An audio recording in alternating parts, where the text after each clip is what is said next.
Hello प्यारे विद्यार्थियों, कैसे हैं आप सब? बढ़िया। चलिए, अभी हम पढ़ने जा रहे हैं कि सतत श्रेणी में माध्यिका की गणना किस प्रकार की जाती है। आज ही हमने देखा कि सामान्य दिए हुए आंकड़ों और असतत श्रेणी में माध्यिका किस प्रकार ज्ञात करते हैं, और अभी हम देखने जा रहे हैं कि सतत श्रेणी में माध्यिका की गणना किस प्रकार की जाती है। हमने यहाँ पर एक क्वेश्चन लिख के रखा हुआ है जहाँ पर आंकड़े आपको अनेक वर्गों के रूप में दिखाई दे रहे हैं, यानी कि रेंज दिख रहा है आपको, इंटरवल दिख रहा है जैसे 25 से 29, 20 से 24, 15 से 19। तो ये सभी वर्ग दिए गए हैं कि, और उन वर्गों के अंतर्गत जो आपका बारंबारता या फिर यूं कहें आवृत्ति, ठीक है, ये इसी का पर्यायवाची शब्द है, ये उनकी आवृत्तियां या बारंबारता दी गई हैं और हमें माध्यिका ज्ञात करनी है। तो सबसे पहला काम हमारा यही रहेगा कि आप यहाँ पर संचयी आवृत्ति या फिर संचयी बारंबारता भी जिसको हम कहते हैं वो पहले हम यहाँ पे ज्ञात करेंगे। तो ठीक है, तो सबसे पहले हम यहाँ पे ज्ञात करने जा रहे हैं संचयी आवृत्ति या संचयी बारंबारता।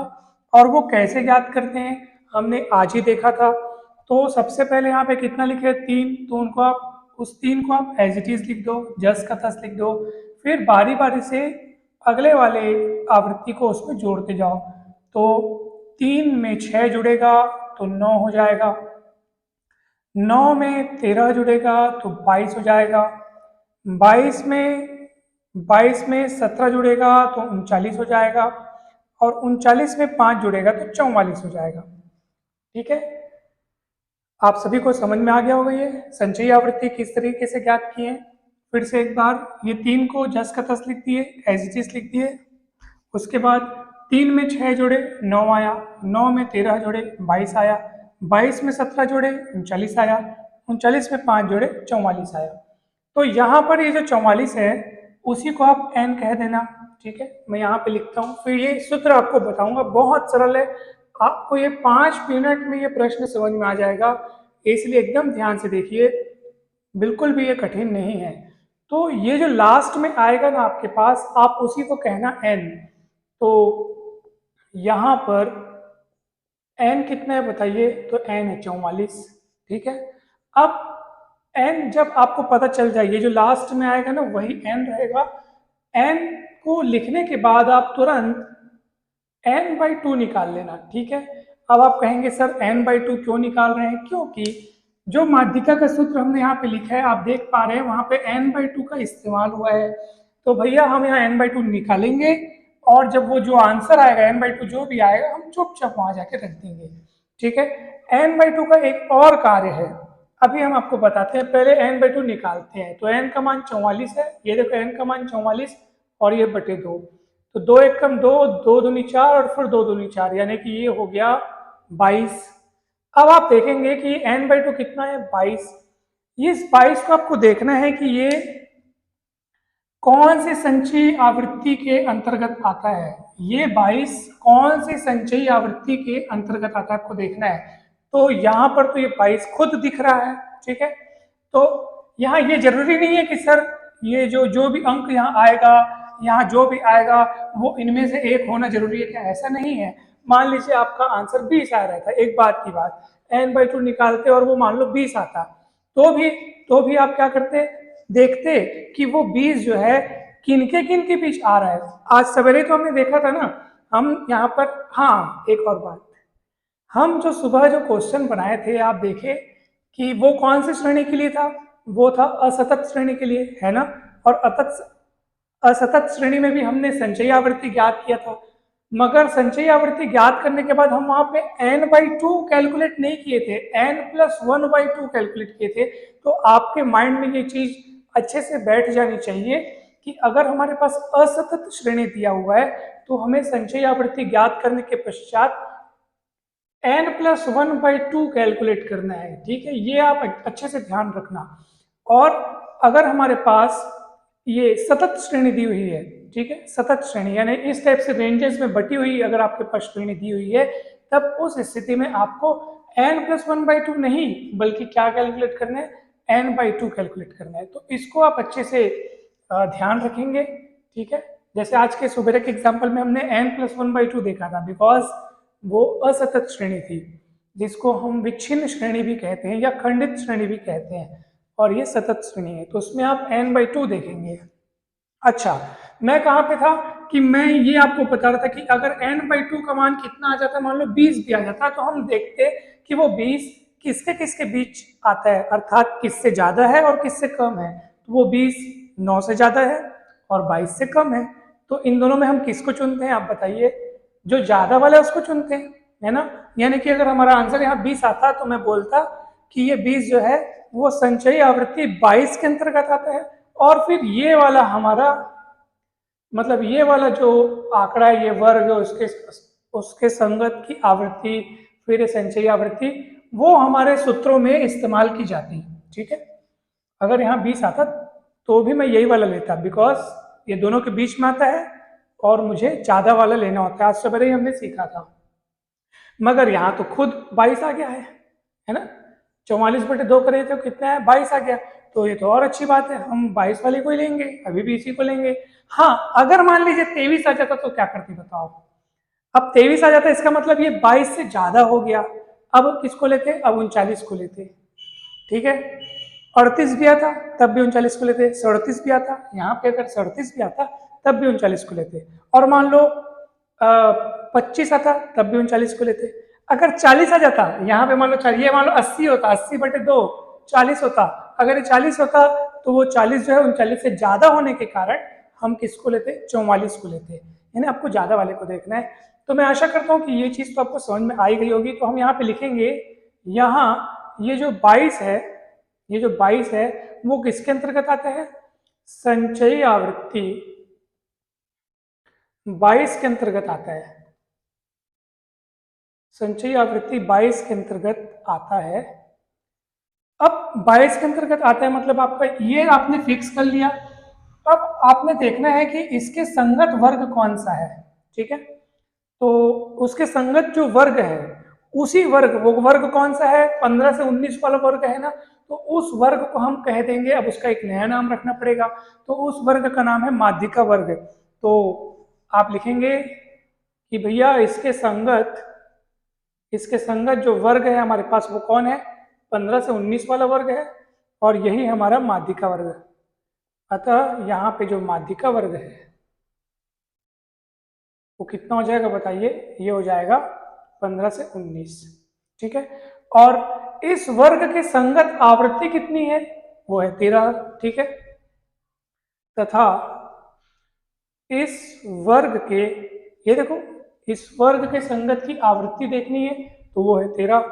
तो यहाँ पे हम लिखेंगे इस वर्ग के संगत आवृत्ति वो कितनी है, आवृत्ति वो है 13। ठीक है, अब सुनेंगे, अब एक काम करते हैं हम लोग, चलिए अब हम यहाँ पे ना फॉर्मूला देख लेते हैं कि वो फॉर्मूला क्या है यहाँ पे। ठीक है, सभी इस फॉर्मूले को ध्यान देंगे, और इस फॉर्मूले में जो सिंबल्स यूज हुए हैं उन सिंबल्स को हम अच्छे से समझेंगे, तब ये सवाल आपसे बहुत इजीली बन जाएगा। एक बस यहाँ पे मिस्टेक हो गई है, ये कैपिटल एफ आएगा। अभी कैपिटल एफ क्या है, स्मॉल एफ क्या है, L1 क्या है, L2 क्या है, सब मैं आपको धीरे धीरे बताता हूँ। ठीक है, तो देखिए, अगर आपने ये देख लिया कि n/2 की वैल्यू जितनी भी आई है, जो भी आई है n/2 की वैल्यू, उसको आपको देखना है कि वो कौन सी संचयी आवृत्ति के संगत आ रहा है। तो ये इसी के संगत आ रहा है, आपने ये तय कर लिया। इसके संगत माध्यिका वर्ग तय हो गया 15 से 19। अब इस 15 से 19 में जो निम्न सीमा है, यानी कि जो पहले लिखी है, वो आपका L1 हो जाएगा, यानी ये स्मॉल L1 हो गया, यही स्मॉल L1 है। जो इसकी उच्च सीमा है वो L2 हो जाएगा।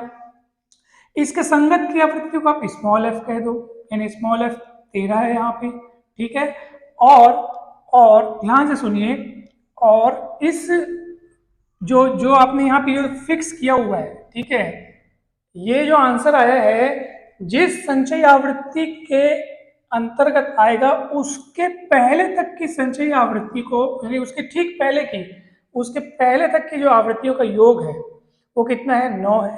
ठीक है, वही आपका कैपिटल एफ हो जाएगा। यानी कैपिटल एफ के लिए आपको ज्यादा नहीं घबराना है, आपने जिस संचयी आवृत्ति को तय किया है और जिस बॉक्स को फिक्स किया है ना, उसके ठीक ऊपर वाला जो संचयी आवृत्ति है वही आपका कैपिटल एफ रहेगा। तो इस बात का ध्यान रखो, इसके ठीक ऊपर वाला। तो सब चीज तो हमको पता चल गया। आइए सूत्र में मान रखते हैं और आंसर प्राप्त करते हैं। तो आप यहाँ पे ये सारी चीजें लिखेंगे ना, यहाँ पर कौन कौन क्या क्या बताना। L1 कौन है, उसकी निम्न सीमा यानी 15। L2 कौन है बताओ, वो माध्यिका वर्ग की उच्च सीमा है 19। स्मॉल f क्या है, माध्यिका वर्ग के संगत मतलब उसके करस्पॉन्डिंग फ्रीक्वेंसी जो है वो 13 है। और कैपिटल F क्या है बताओ भला, कैपिटल F माध्यिका वर्ग से पूर्व तक की संचयी आवृत्ति। तो माध्यिका वर्ग ये हमारा ये वाला हो गया, इसके पूर्व तक की संचयी आवृत्ति है 9, वही हमारा कैपिटल F हो जाएगा। तो यहाँ कैपिटल F हो गया 9। आइए इस सूत्र में मान रखते हैं, तुरंत आंसर आपको मिलेगा। चलिए तो मैं मान रखता हूँ ना यहाँ पे, है ना भाई, देखना आप m बराबर L1 का मान कितना है सर, ये है 15 प्लस L2 माइनस L1 अर्थात 19 माइनस 15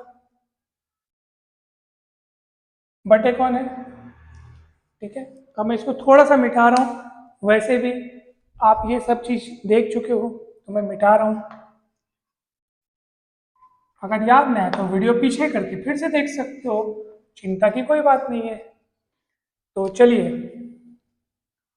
अब देखो 19 माइनस 15 और ये स्मॉल एफ, तो स्मॉल एफ की वैल्यू 13 है यहाँ पे, तो उसको मैं यहाँ लिख देता हूँ। यहाँ पे देख सकते हो उसके संगत वाली आवृत्ति स्मॉल एफ, और फिर n/2 अपन कैलकुलेट किए थे 22, यहाँ लिख लेंगे, माइनस कैपिटल एफ क्या है बताइए भला, 9। क्यों कैपिटल एफ 9 क्यों, क्योंकि जिस चीज को आपने तय किया है, जो संचयी आवृत्ति जो माध्यिका वर्ग तय हुआ है, उस संचयी आवृत्ति के ठीक ऊपर वाली यानी ठीक पहले तक की जो संचयी आवृत्ति है हम उसको लिखेंगे। तो ये हो गया 15, 19 माइनस 15 हो जाएगा 4, फिर ये बटे 13 गुणित 22 में 9 गया 13 आ जाएगा, 13 13 कट जाएगा और 15 प्लस 4 हो जाएगा यहाँ पे आपका 19। तो ये आपका देख लो आंसर आ गया। कैलकुलेशन बहुत आसान है, ये 15 हो गया, 19 माइनस 15 4 बटे 13, 22 में 9 घटाओगे 13 आएगा, यहाँ पे गुणे का चिन्ह है, गुणा लगा दिया, 13 से 13 कैंसिल हुआ, 4 बचेगा, यहाँ 15 बचेगा, 15 और 4 कितना हो गया 19 हो गया। यही आपका अभिष्ट उत्तर है, यानी कि यही अभिष्ट माध्यिका है, ठीक है। इस दी गई श्रेणी के लिए यही अभिष्ट माध्यिका है, आपका उत्तर आ गया। तो अब प्रश्न ये उठता है सर हम एग्जाम में क्या क्या लिखेंगे इसमें से और क्या क्या नहीं लिखेंगे। तो पहले तो आप ये जो टेबल दिया वो बनाओगे, संचयी आवृत्ति बनाओगे, माध्यिका का सूत्र बनाओगे, माध्यिका का सूत्र ऐसे लिखने के बाद ना इसमें जो जो चिन्ह इस्तेमाल हुए हैं, जो L1 L2 N F capital F small f जो भी है, उन सब का आप नाम बताना कि कौन कौन क्या क्या है, और नाम बताते साथ साथ आप उनकी वैल्यू भी लिखते जाना। जैसे मान लीजिए आप यहाँ पे बता रहे हैं L1 कौन है, तो आप बता रहे हैं माध्यिका वर्ग की निम्न सीमा, ठीक है। तो बराबर करके आप माध्यिका वर्ग की निम्न सीमा कौन है यहाँ पे 15, तो आप यहाँ पे 15 लिख दो। ऐसे करके L2 बताओ वो कौन है, उसकी वैल्यू कितनी है, L2 की वैल्यू 19 यहाँ लिख दो। सबों के लिए मतलब सब के लिए आप सिंबल्स लिखो, उनके अर्थ लिखो, और उनकी इस क्वेश्चन में उनकी क्या क्या वैल्यू है वो लिख दो। उसके बाद नीचे लाइन में क्या लिखना, इन सभी मानों को माध्यिका के सूत्र में रखने पर, और रखेंगे और सॉल्व करेंगे और आंसर आपको मिल जाएगा।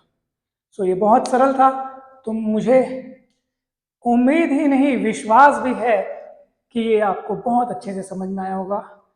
अगर आप लोग को अच्छे से समझ में नहीं आया तो आप बेझिझक पूछ सकते हैं, हम फिर से बताने का प्रयास करेंगे, एक बार फिर से समझाएंगे। लेकिन ये कठिन नहीं है, इजीली आपको समझ में आ जाएगा। आप प्रैक्टिस कीजिएगा, आप और क्वेश्चन बनाने की प्रैक्टिस कीजिएगा और अच्छे से ट्राई कीजिएगा, बहुत सारे एग्जाम्पल बनाइएगा, तो आपसे ये पक्का बनेगा। तो इस तरह हमारा माध्यिका वाला जो हिस्सा है पूरा खत्म होता है। हमारा अगला टॉपिक है बहुलक, तो हम उसको पढ़ेंगे आगे। सो आज के वीडियो में इतना ही। तो मैथ्स के लिए आप लोग हमारे चैनल पर एक प्लेलिस्ट बनी हुई है, चाहे आप किसी भी विषय के विद्यार्थी हों, आगे चल करके सभी को कॉम्पिटिटिव एग्जाम फेस करना पड़ता है, चाहे पीएससी का कॉम्पिटिटिव एग्जाम हो, व्यापम द्वारा आयोजित हो, रेलवे हो, एसएससी हो, शिक्षक भर्ती परीक्षा हो, इन सभी एग्ज़ाम्स में आप तो जानते हैं कि मैथ्स सब में रहता है, मैथ्स कंपलसरी रहता है। सो उन्हीं सब एग्ज़ाम्स की तैयारी के लिए हमने अपने चैनल पर एक प्लेलिस्ट बनाया हुआ है और उस प्लेलिस्ट का नाम है कंपटीशन मैथ्स, जिसमें बहुत सारे वीडियोस ऑलरेडी अपलोड हो चुके हैं। उसमें बेसिक चीज़ें जैसे वर्ग ज्ञात करने का शॉर्टकट ट्रिक, वर्गमूल ज्ञात करने का शॉर्टकट ट्रिक, घन ज्ञात करने का शॉर्टकट ट्रिक, ये सभी अच्छे से समझाए गए हैं। एलसीएम एचसीएफ निकालना अच्छे से समझाया गया है। बहुत सारी बेसिक जानकारी दी गई है, संख्या पद्धति के बारे में बताया गया है। तो आप उन सभी वीडियोस को देखें और कंटिन्यू वीडियो अपलोड होते रहते हैं, लगातार होते रहेंगे और ये सारे टॉपिक्स कवर हो जाएंगे। सो आपकी तैयारी बहुत अच्छे से हो जाएगी और आप कोई भी कॉम्पिटिटिव एग्जाम आसानी से क्रैक कर लेंगे। सो आप सभी का बहुत बहुत धन्यवाद। वीडियो अच्छा लगा हो तो ज़रूर लाइक करें, चैनल को सब्सक्राइब करें और वीडियो को शेयर करें। Thank you so much.